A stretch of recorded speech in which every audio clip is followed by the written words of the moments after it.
the choq of life, often called the Statutes of life.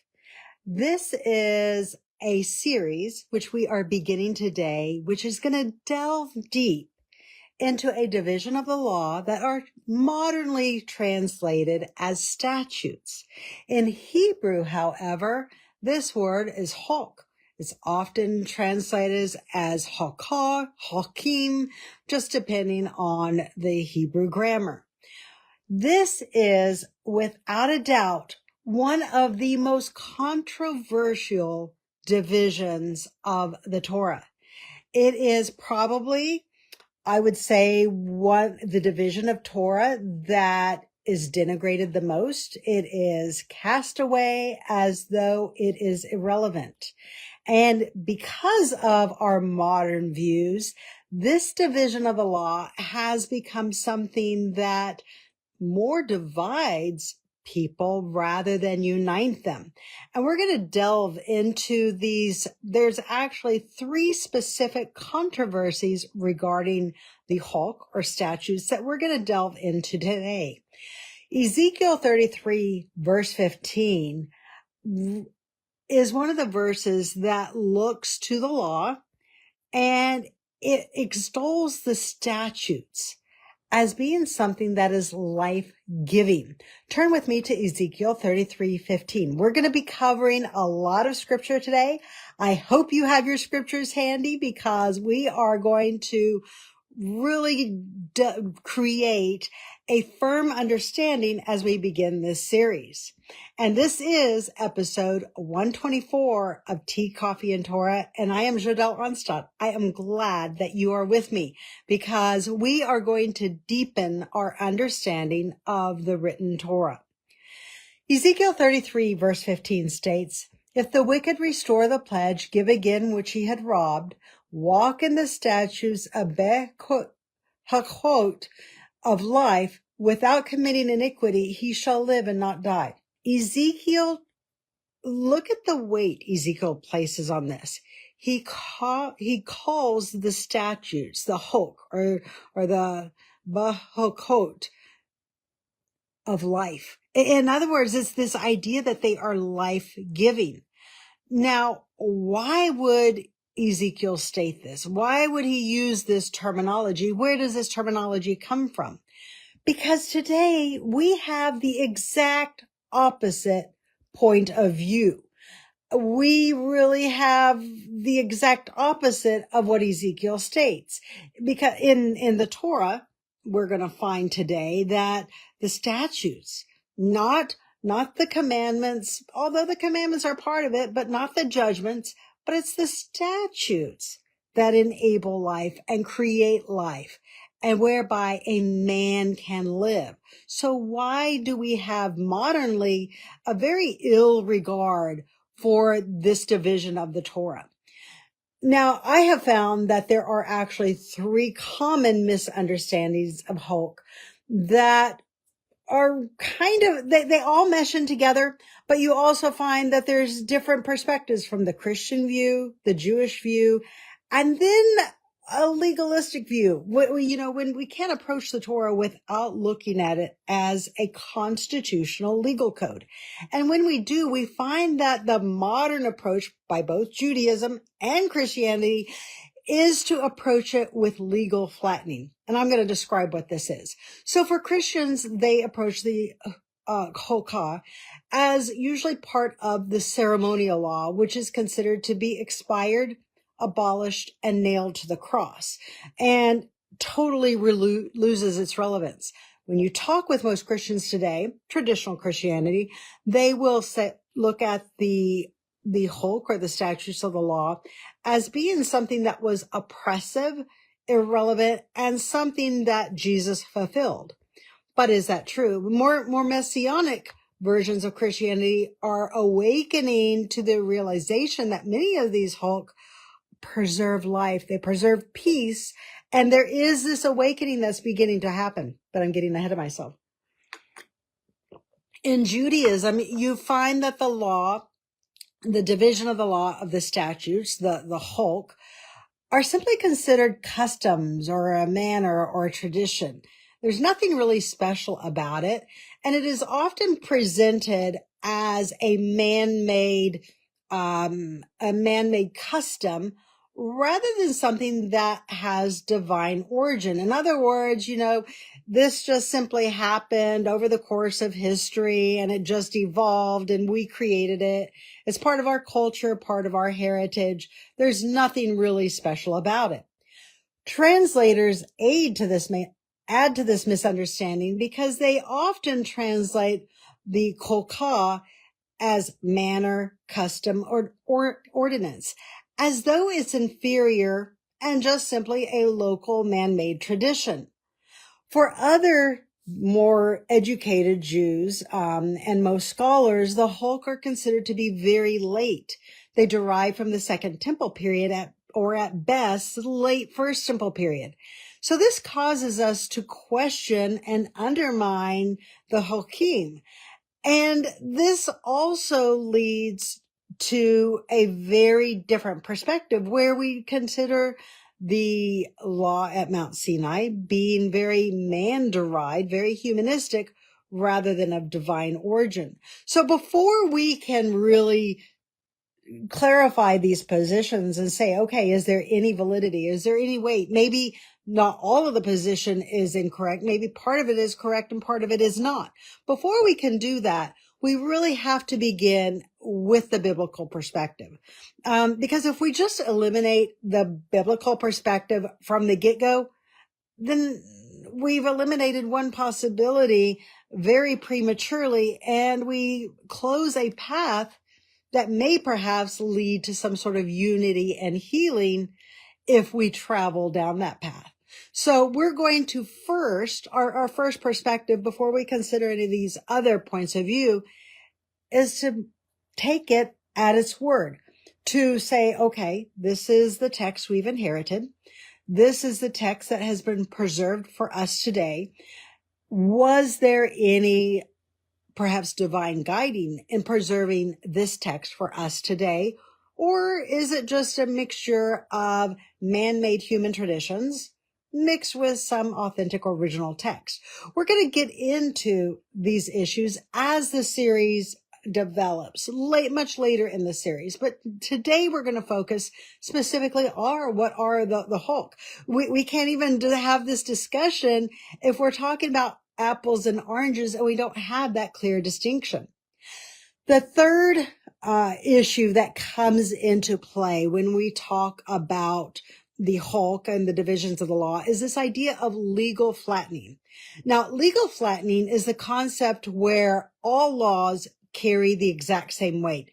They ignore the distinctions of purpose and category. There are 5 fallacies that occur in this section.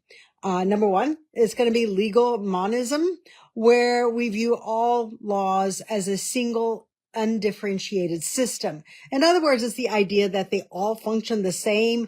They all have the same purpose, which they do not.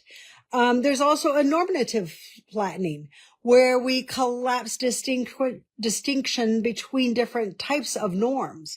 In other words, we collapse the fact that they have different purposes within society and they establish different specific things. This leads to the third fallacy, which is doctrinal conflation. When we put everything in the Torah, every written instruction, and we collapse it into this monolithic just law where there's no distinction between statutes, judgments, commandments, laws. When it's just all the same, we really lose that function, not just of how it functions in society, but also how it creates doctrine and how it separates the doctrine so that we don't just mix everything together. Can you imagine if you were to take every single ingredient that you have in your kitchen, every single spice, every single baking powder, baking soda, every single thing that you have in your kitchen, and you just throw it all into one mush? I don't know that what you're going to come away with is going to be exactly edible, but we do the same thing with law and we ignore those very important distinctions. And it creates this very mixed theology where we end up actually going down very pagan roads and we go down very pagan ideas without distinguishing those categories of law that keep ideas, that keep doctrine and theology very, very separate. So this leads to the next category, next error, logical error, which is categorical error. And this is an error in legal reasoning where we fail to distinguish between fundamental kinds of laws that lead to unwarranted applications and traditions. We're going to see one of these unwarranted applications and traditions today towards the end of our discussion. The other one is undifferentiated legalism, where we are applying laws uniformly without recognizing the divisions, where they seem like certain laws contradict, but they don't contradict because we're simply ignoring that there's a hierarchy of law. And when, they appear to have a contradiction, there's actually one law that takes precedent over the other.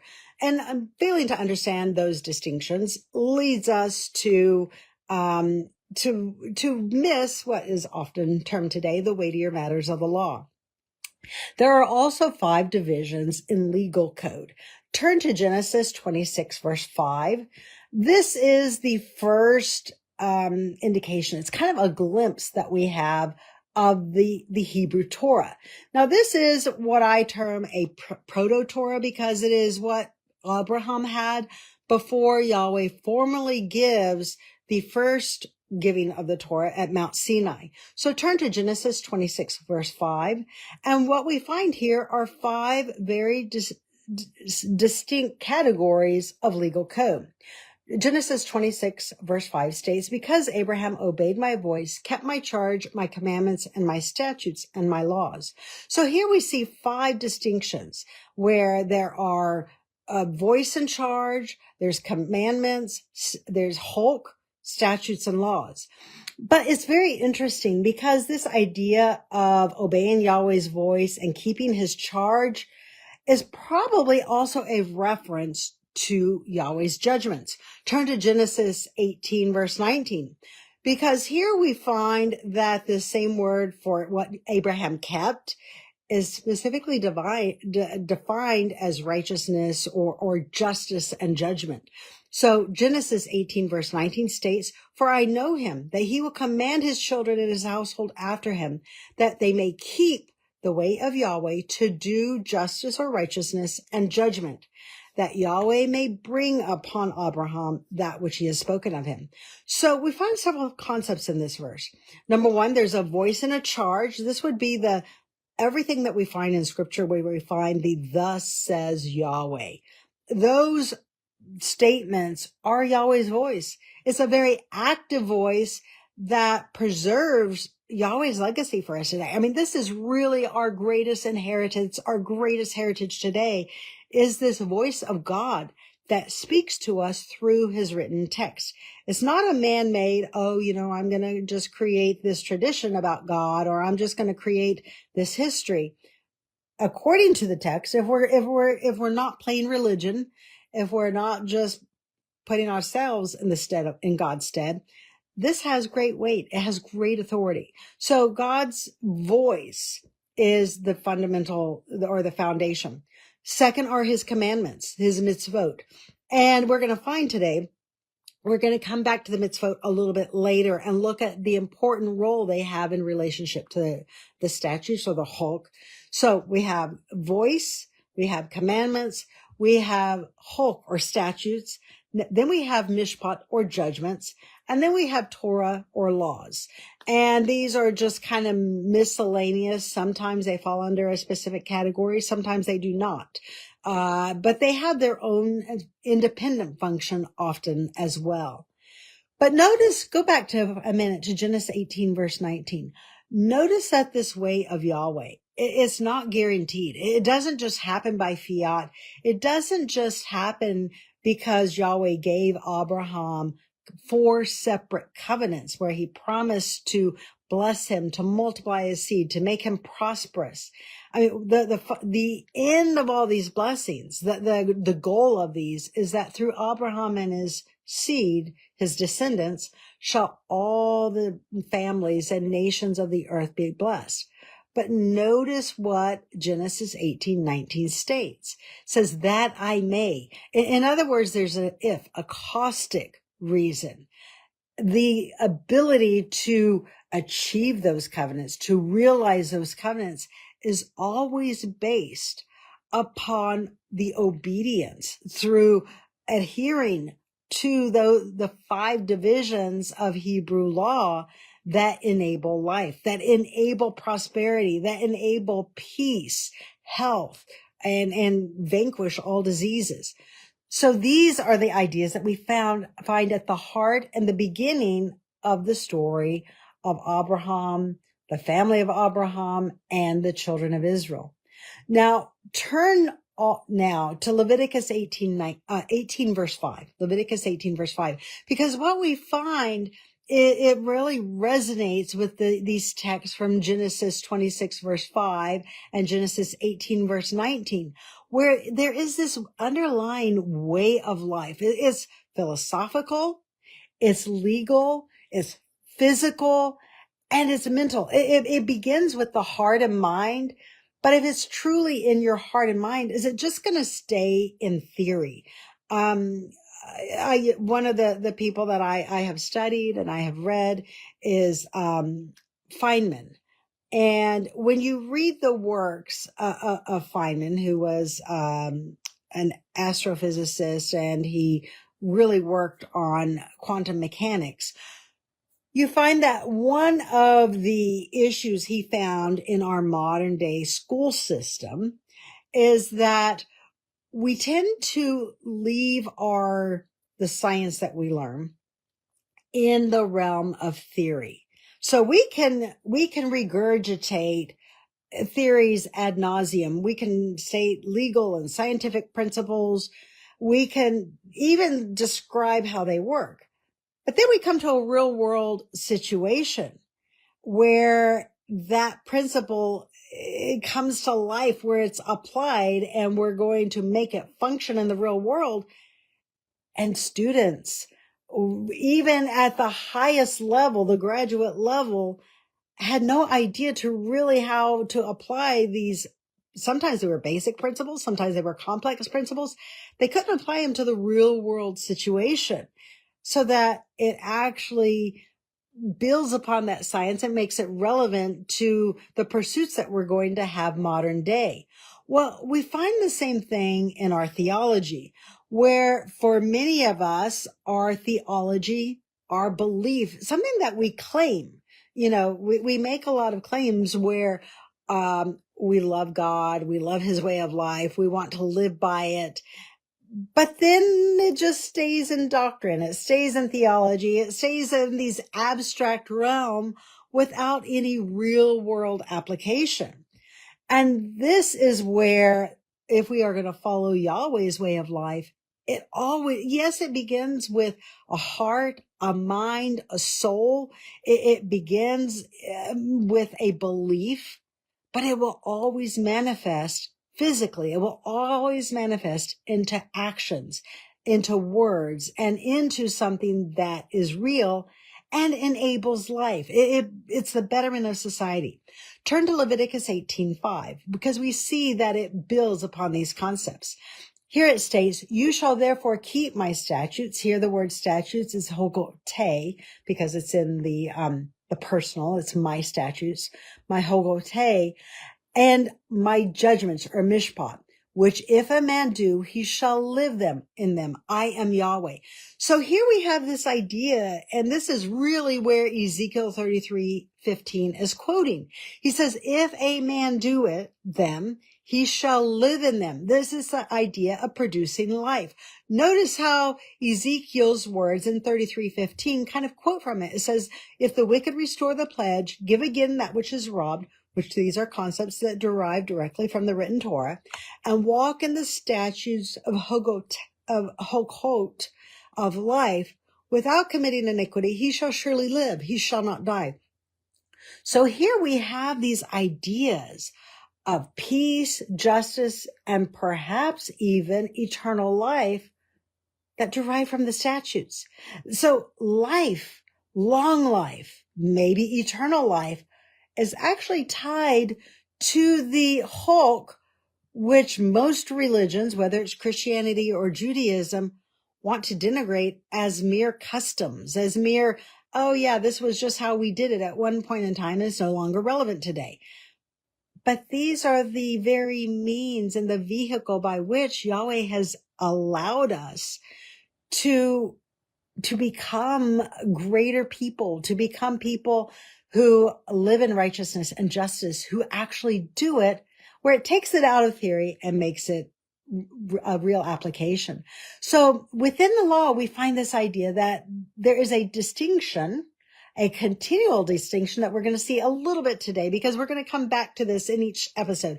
It's really too much to cover in one episode. So we're going to look at the distinction, the two greatest distinctions in legal code, which are distinctions between choq and mishpat, between statutes and judgments, because Torah, the written Torah, never, and the written Tanakh, never ever equate statutes and judgments as being the exact same thing. While an instruction can follow maybe a very, very particular, and we're going to look at one today, a very particular instruction can fall under both categories, both statutes and judgment. It has one function as a statute and another function as a mishpat or a judgment. So they're never the same thing. They always have different applications. And the theme of this is to establish universal justice and universal law in the land. So go down to Leviticus. We're still in Leviticus 18, but we're going to go down to verse 26. And this we remember in our previous episodes on Yahweh's healing code, as we look at the steps that we need to take to reverse, to heal our trans epigenetic curses. We saw a healing code in Leviticus. And notice what Leviticus 26, because I think this continues to develop and broaden our understanding of how we today can access Yahweh's healing for world peace, for health in our own land, of a division between politics and religion. It all comes down to the very same principles, because those principles work in every single application. So turn to Leviticus 18:26. You shall therefore keep my choq, statutes and judgments, and shall not commit any of these abominations, neither any of your own nation, nor any ger, here is YHWH, that sojourns among you.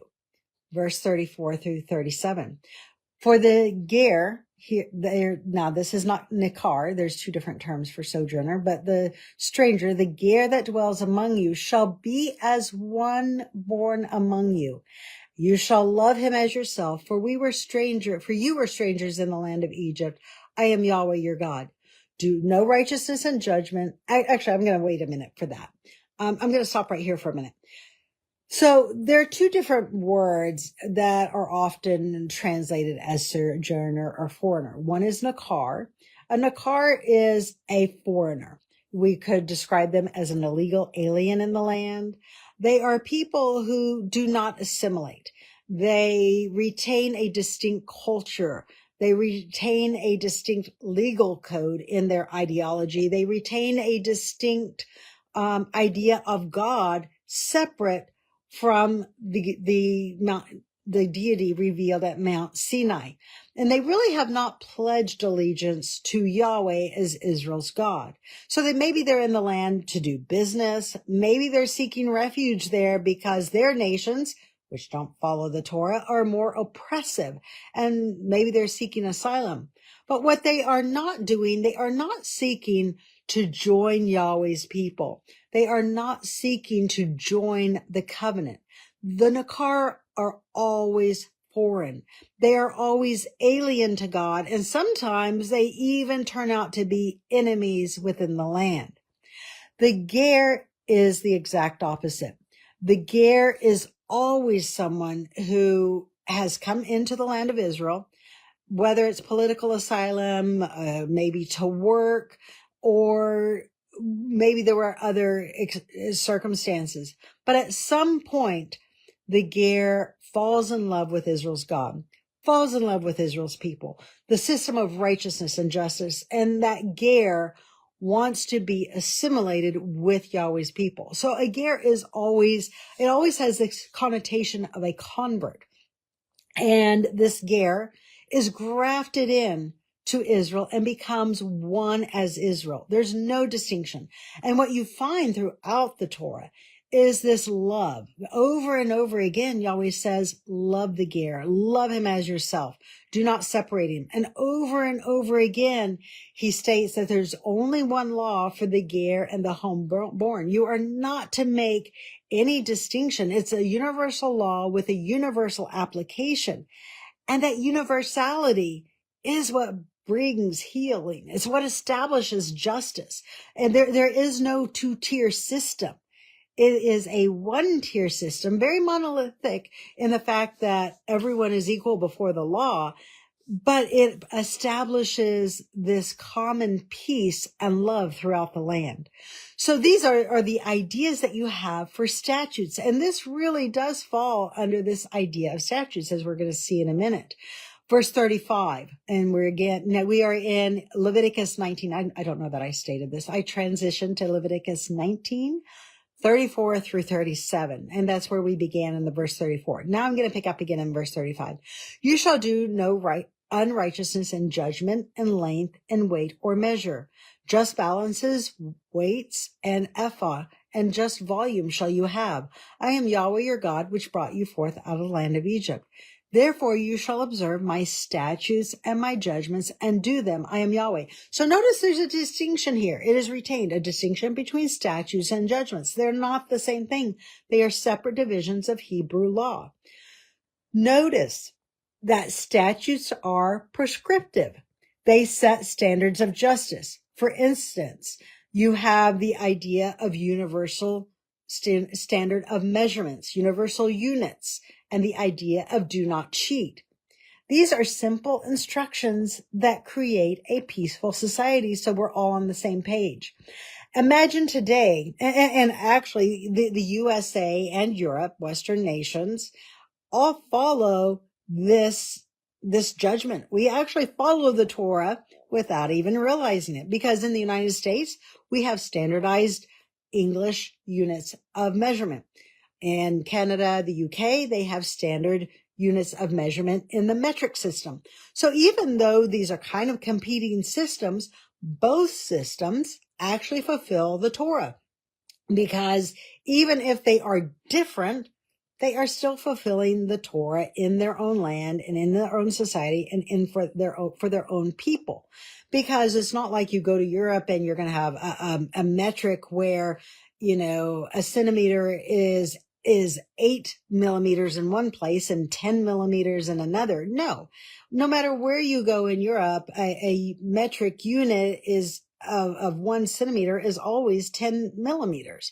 And so forth. It's universal. Same thing in the United States. No matter where you go in the United States, 1 foot is 12 inches. It's not like you can go to Michigan and you're going to have 14 inches and then you're going to go to Texas and have 20 inches. I know things are bigger and better in Texas, but they're not that bigger and better.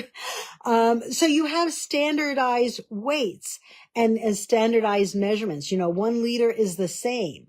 And it is this standardization that creates a peaceful society, because what happens when you don't have those universal measurements, then all of a sudden you get cheated. And that cheating of a corporation, of a society, produces ill feelings. And then people are going to begin to act out. You're going to have civil strife because they feel like their hard-earned labor is being denigrated and they're being cheated out of the work of their hand. You can only do that for so long before people call for justice.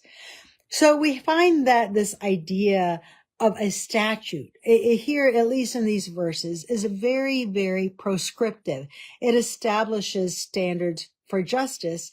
And even societies today, even though on one hand we say, oh, the Torah doesn't apply today, and we think we don't want it, we still actually follow it in just the evolution of our society as we have progressed to have a system of justice that benefits our particular nations.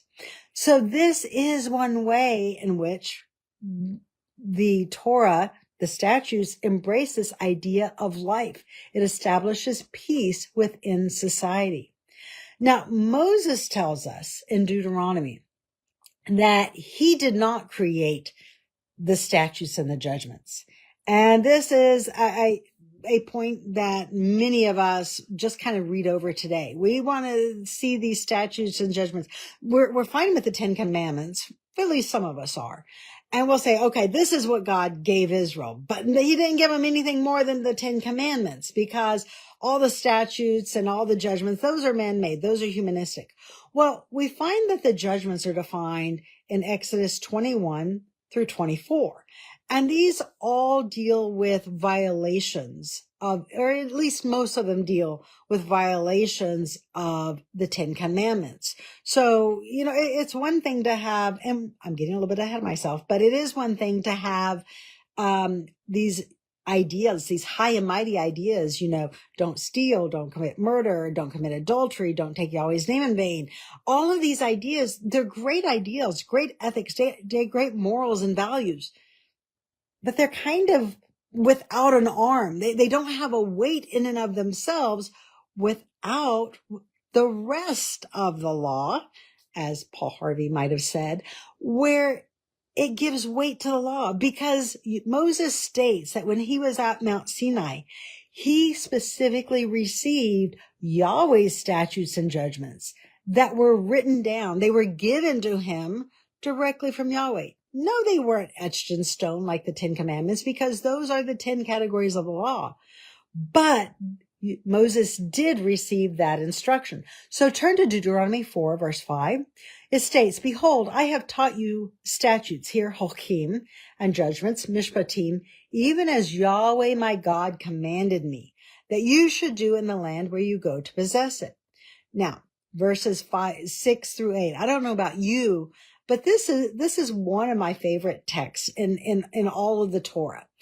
And because Moses is building on this idea of the statutes and the judgments. He's not referring in this text to the broad 10 Commandments, but to their application in statutes and judgments. In verse 6, keep therefore and do them, for this is your wisdom and your understanding in the sight of the nations, which shall hear these statutes and say, surely this is a great nation, is a wise and understanding people.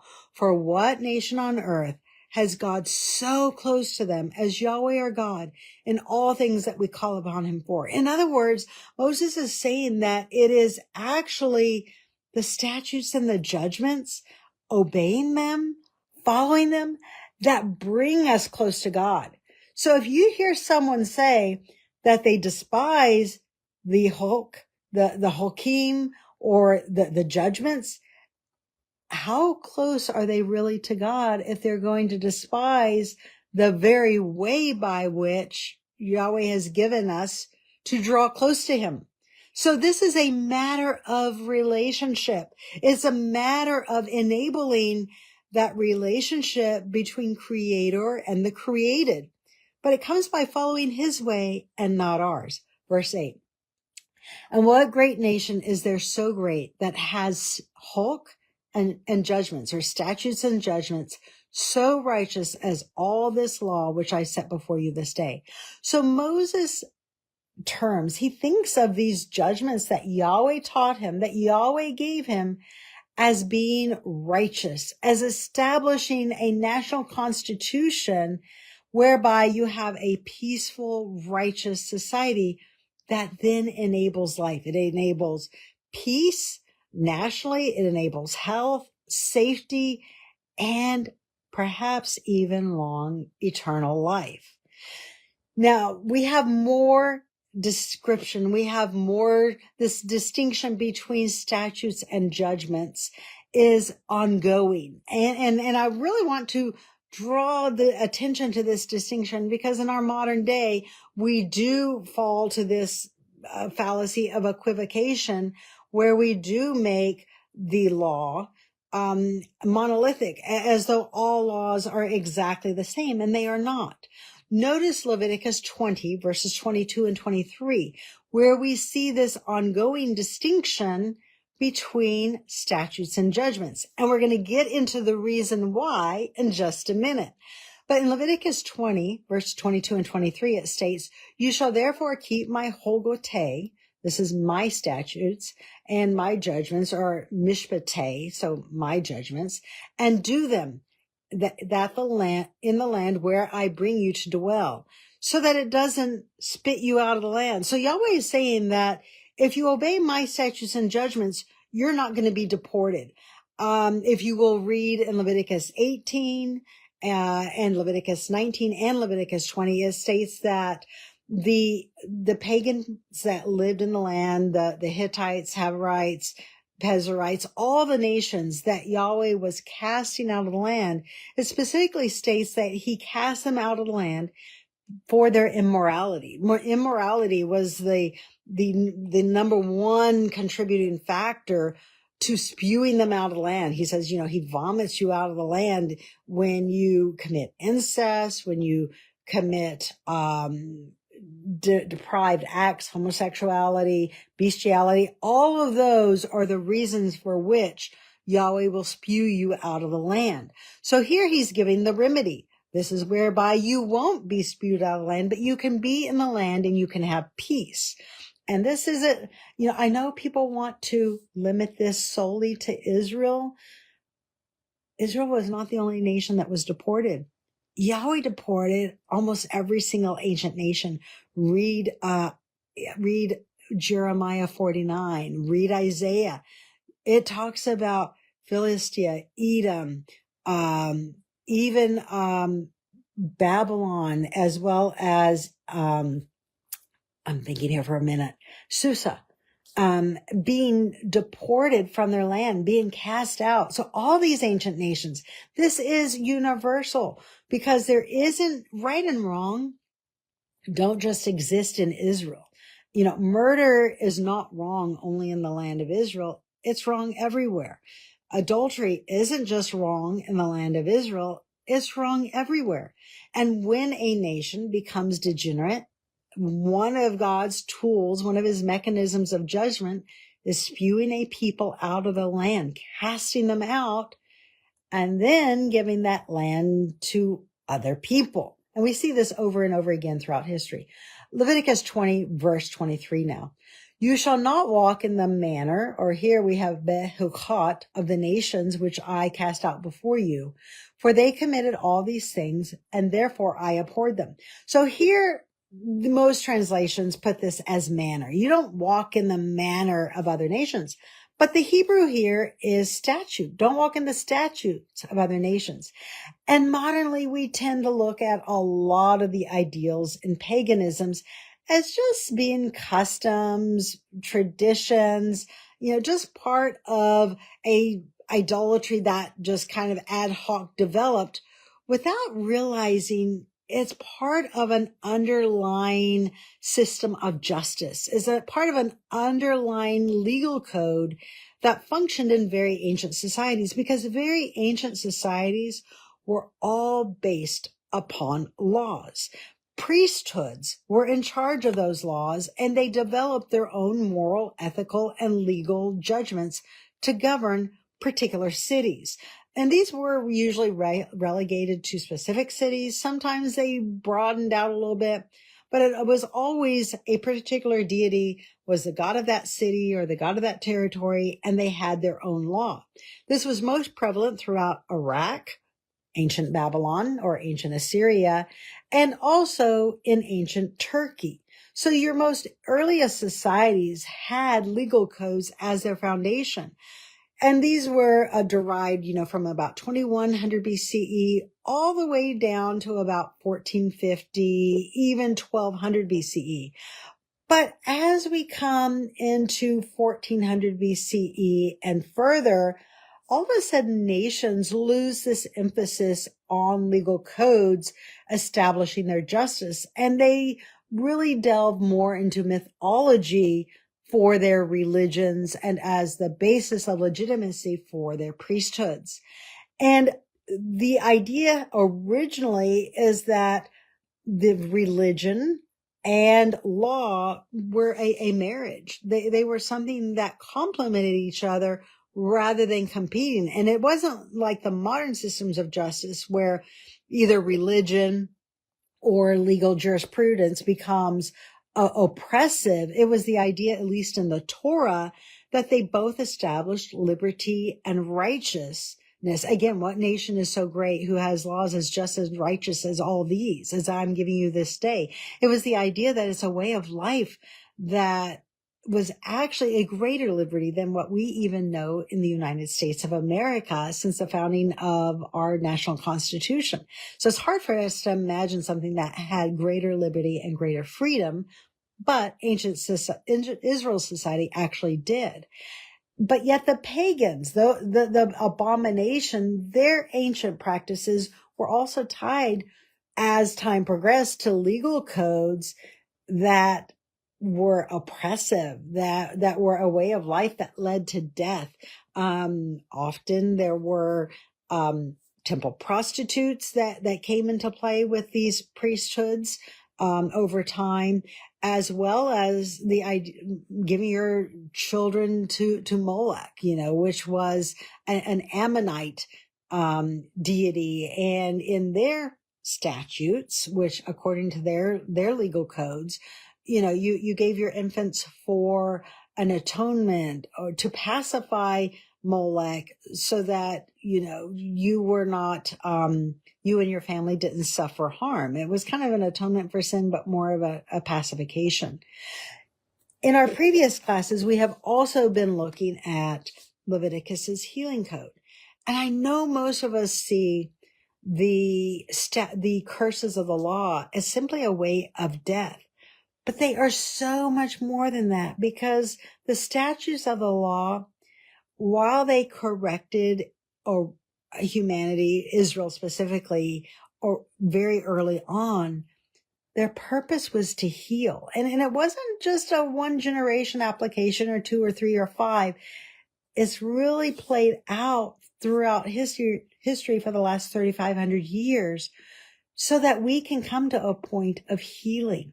Look at Leviticus 26:15 through 17. It says, "And if you will despise my statutes, if you despise my hogote, and your soul abhor my judgment, mishpate, so that you will not do my commandments." So what Yahweh is saying is that the statutes and the judgments are directly tied to doing his commandments. If we despise the statutes and judgments, then we're not going to end up obeying the commandments, because the statutes and judgments apply the commandments.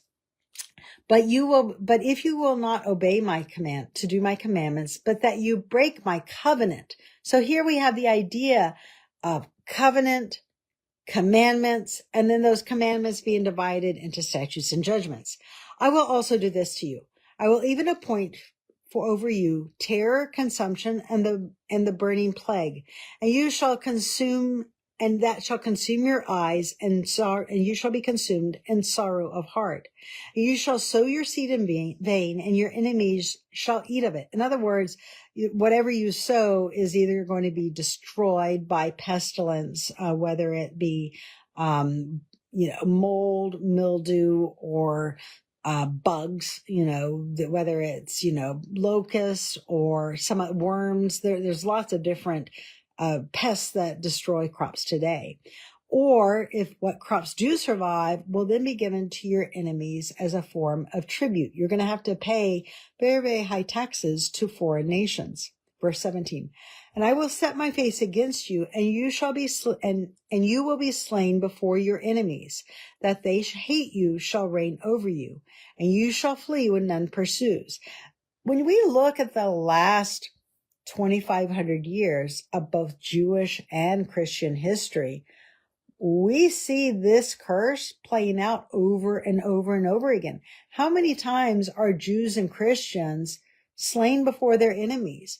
How often do those who hate them rule over them? And how often do people flee and live in fear of their life, even when there isn't an enemy? Rather, the fear becomes systematic because you're so conditioned to it. It becomes so commonplace that even when you're in peace, you don't realize it and you don't recognize it because it's tenuous. Like, the peace seems to last for such a period of time, and then it delves right into that pattern of persecution again. But notice what this text implies. Yahweh's covenant is made up of commandments, but the two divisions of these commandments are statutes and judgments. When Yahweh gave his 10 commandments in Exodus 20, he termed them devar or devarim. These were 10 categories which use the word devarim to indicate that they are a word, a matter, or a subject. In other words, we tend to think of these as being very close. This is a commandment. It's very close. It has no further application. It just is. It's God's word. It's written in stone, and it's just a law. And we leave it there. But that's not really what the text implies, because by saying that these are 10 words or 10 matters or 10 subjects, 10 categories of law, it implies that there is a broader application. Why in the world would Yahweh teach Moses statutes and judgments on Mount Sinai if they did not have some connection to the covenant, some connection to the 10 commandments? So when we look at this, this is for me where I really fall in love with the law, because we find that the 10 commandments establish of the ideal. They establish this very utopic beginning where, the ideal is you're not going to worship other gods. You're going to have monotheism. You're not going to use God's name in vain. You're going to uphold your word. You're not going to commit adultery. You're not going to murder. You're not going to steal. You're not going to even covet, which is something a law can't even enforce because it comes down to a desire of the heart. So a no legal code can really address that. So these are very utopic ideas, but they kind of don't have any real world application. They're broad and they're high, they're moral and they're righteous. And what it does is it establishes principles and precepts of justice, righteousness, loyalty, and love. But on their own, they don't really have any weight.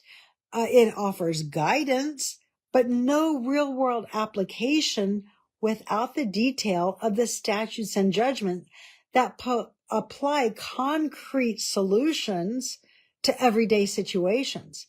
So when we look at the divisions of statutes and judgments in the law, we find that first, the statutes establish how to fulfill the objectives within each command, each of the 10 commandments, through specific statutes by establishing precise instruments and instructions on how to actively meet and fulfill the objective within each of the commandments. So this idea of don't steal, what did we see? We saw that the establishment of universal system of measurement is one statute that defines how we do not steal. Because when we have that universal system of measurement, then, an inch won't be one place somewhere and another place somewhere else. If I buy a liter of drink, I'm not going to receive a liter in Dallas and then go to New York and only receive half that amount and it still be called a liter. It's going to be universal. But the statutes are what tell us direct real world applications of how not to steal. So they put it into a real world situation. The second division, the judgment, provide remedies for when the ideals of the statutes and the commandments are breached. So the judgments are corrective. They address harm, restitution, and accountability. But by providing a very clear remedy and system of accountability to those ideals when they are breached, it provides a counterbalance. So judgments provide a counterbalance to statutes. And this dual combination has a single purpose: to hold society accountable to Yahweh's holy standard of living. And Yahweh continues this warning. He warns us to love his statutes, to rely on them. But he also warns us of the consequences of despising the choq and the mishpah. And his warning continues to occur within the curses of the law. These curses don't exist simply to kill and to destroy and to cause death. They're actually there for the exact opposite reason. They exist in the law to heal us, to heal our hearts, our minds, and really our souls. It is a source of reformation if we will let it do its work. So judgment and persecution will one day lead to Israel's awakening to the law and the healing of the transgenerational sins that have led to our despising of the choq and the mishpat. And this next verse we're going to look at, occurs as part of Yahweh's healing code. Leviticus 26 verses 43 through 46. This is what it states. The land also will be left of them. And remember, what did we see earlier? You won't be spewed out of your land if you love my statutes and judgments. But if you despise my statutes and my judgments, you're going to be spewed out of the land. Well, here Israel has despised Yahweh's statutes and his judgments. The statutes are prescriptive. They tell us how to apply the 10 Commandments, and the judgments are remedy, where they tell us how to apply solutions for the violation of the law. So again, it's a very much an equal balance where they both contribute to us observing the 10 Commandments with all our heart, mind, and soul. But now at this verse, in verse 43, Israel has violated the land. And this is what occurs. The land will be left of God's people. It will enjoy her Sabbaths. While the land lies desolate without God's people, they shall accept the punishment of their iniquity. Because, why? They despise my statutes and their soul, they despise my judgments. This was the remedy for violation of the law. And because their soul abhorred my statutes. And the statutes, again, are the prescriptive measures of applying the Torah to everyday living. Verse 44, yet for all that, when they be in the land of their enemies, I will not cast them away, neither will I abhor them to destroy them utterly, or to break my covenant with them, for I am Yahweh their God. But I will for their sakes remember the covenant of their ancestors, who brought them forth out of the land of Egypt in the sight of the heathen, that I may be their God. I am Yahweh. So even though we continually, generation, millennia after millennia, despise his statutes and judgments, even for all that, Yahweh still won't cast us away. He will still be faithful to his covenant, even when we are not. And he won't break his covenant with us. He won't displace us, although he will apply the corrective judgments within his law so that they can reform our hearts, minds, and souls. But notice what verse 46, this is Leviticus 26, verse 46 states. These are the statutes, the choq, and the judgments, the mishpateh, and laws, the YHWH, by which Yahweh made between him and the children of Israel in Sinai by the hand of Moses. So remember, Moses mediated between God and the children of Israel. The statutes which Yahweh taught Moses apply the utopic 10 Commandments to everyday living. It preserves the ethics, morals, and values, the integrity of society. And then when society or individuals in society refuse to obey, when they walk contrary to Yahweh, they decide to steal, they decide to murder, well, Yahweh's judgments then step in to attempt to reestablish order by prescribing remedies, the restoration of the harm that it causes, an atonement for the deficit that is created so that individuals and families, cities, and society are made whole, and they don't continue with those ongoing heartache that is created by those sins created by people, whether it's the restitution of theft, whether it is the restitution of a life for murder, or whether it is the restitution for the violation of a marriage covenant where one partner violates that sacred trust and commits adultery with somebody else. So all of these have very, very clear legal precedents and very, very clear remedies.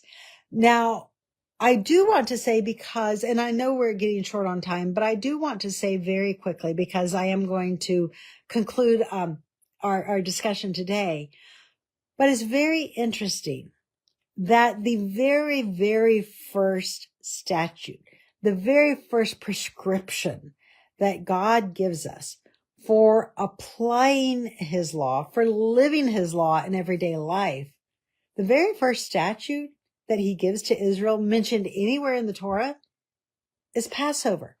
Passover and unleavened bread are the very first statute that Yahweh bestows to Israel.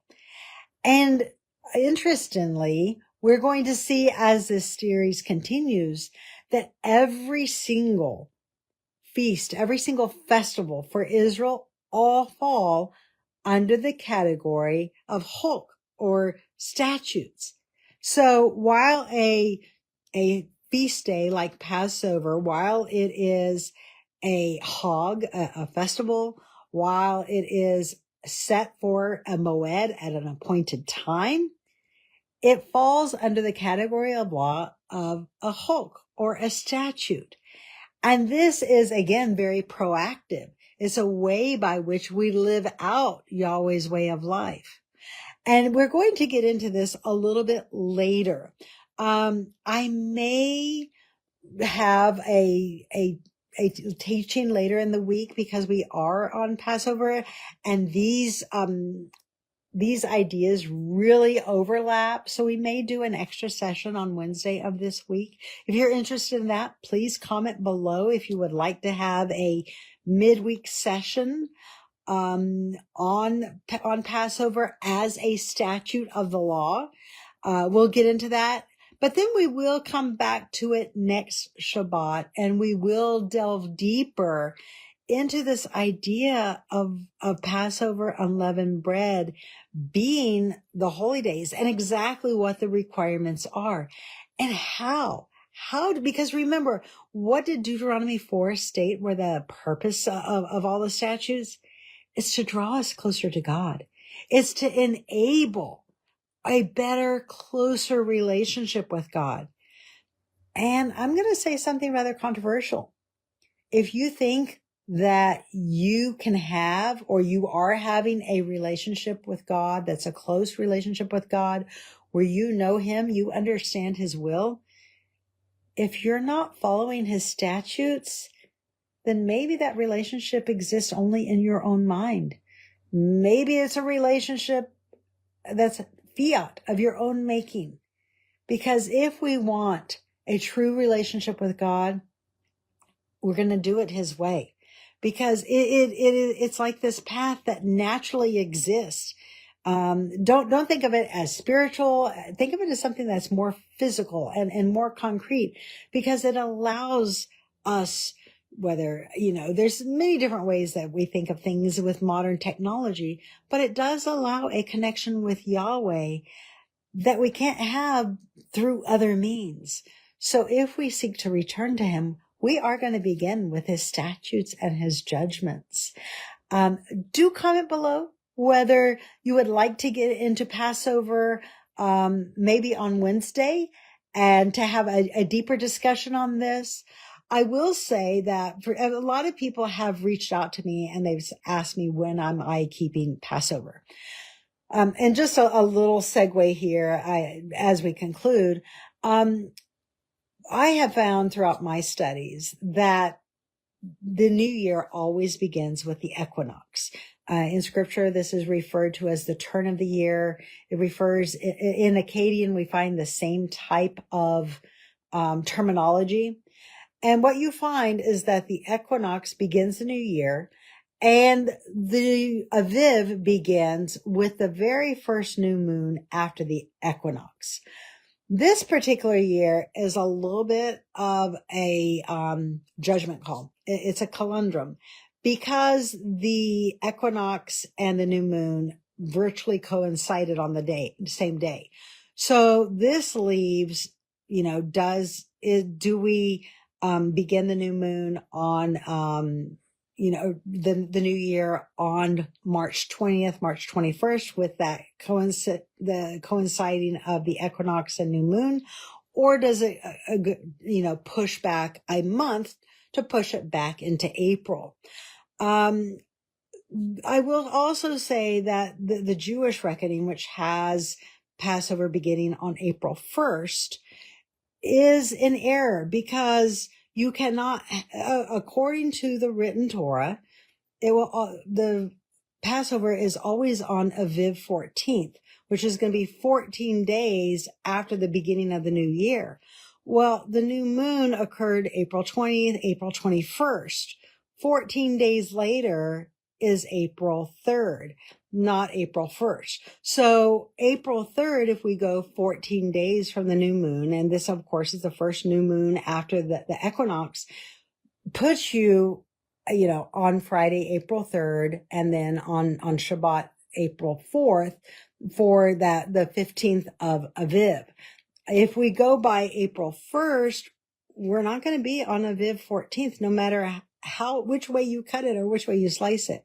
So for those of you who have asked me, I will be celebrating Passover on Friday the 3rd, with the 15th being the Sabbath, the 15th. And anyways, I hope that you guys will, we are each seeking to do what is right in Yahweh's eyes. And even though we do it differently, look at where we've come in the last 100 years. Just the fact that we're even having these discussions, that we're even seeking these ancient times and these ancient ways. That is really, that is miraculous in and of itself. And the promise is as we keep seeking, we will keep finding when we do it with all our heart and all of our soul. So this is an ongoing and unfolding process. I am honored that you're in this with me, that we're traveling and journeying together. And next week, we are going to delve into the very first statute, the Passover statute, as being, why is Passover the very first statute that Yahweh would reveal and give to Israel? Join me next time for another episode of Tea, Coffee, and Torah. From my home to yours, Shalom.